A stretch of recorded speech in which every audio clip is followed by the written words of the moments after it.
Hey everyone, welcome back. Before we dive in, don't forget to hit that subscribe button and turn on notifications. That way you won't miss any of our deep dives into the fascinating world of science, psychology, and the human experience.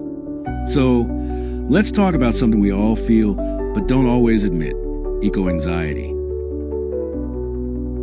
Have you ever scrolled through the news, saw images of wildfires, floods, or melting glaciers, and suddenly felt a heavy pit in your stomach?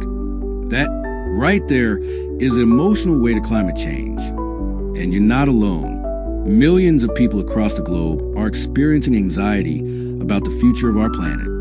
But why does this happen? Why do we feel anxious about the environment? First, our brains are hardwired for survival. When we perceive a threat, whether it's a tiger in the bushes or rising sea levels, our fight or flight system kicks in.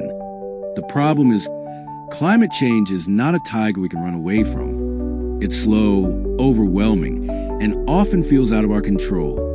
That uncertainty is what fuels anxiety. Second, the media plays a massive role. We live in the age of constant exposure. Every time we open our phones, we see another headline about devastating storms, droughts, or species going extinct. Of course, staying informed is important, but non-stop negative news creates a cycle of fear. The more we watch, the more helpless we feel. Third, there's also a generational element. Young people, especially, are carrying the weight of what will the world look like when I'm older? Questions about having children, buying homes, or even choosing careers are now tied to environmental uncertainty. That pressure doesn't just create worry, it shapes identity. Now, eco-anxiety isn't all bad. In fact, psychologists argue that some level of anxiety can be useful.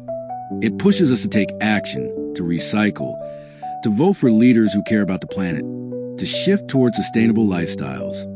The problem is when the anxiety becomes paralyzing.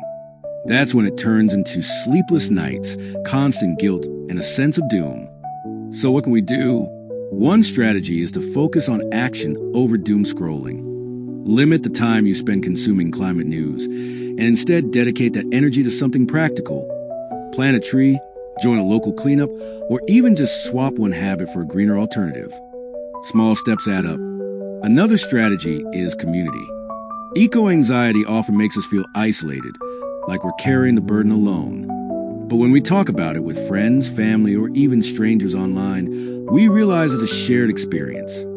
And collective action is always more powerful than individual worry. But here's a question for you.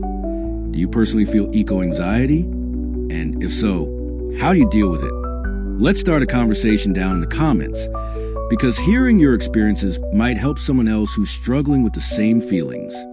If you found this video thought-provoking, make sure to give a thumbs up, share it with a friend, and of course, subscribe for more content just like this. Thanks for watching, and remember, awareness is the first step toward change. See you in the next one.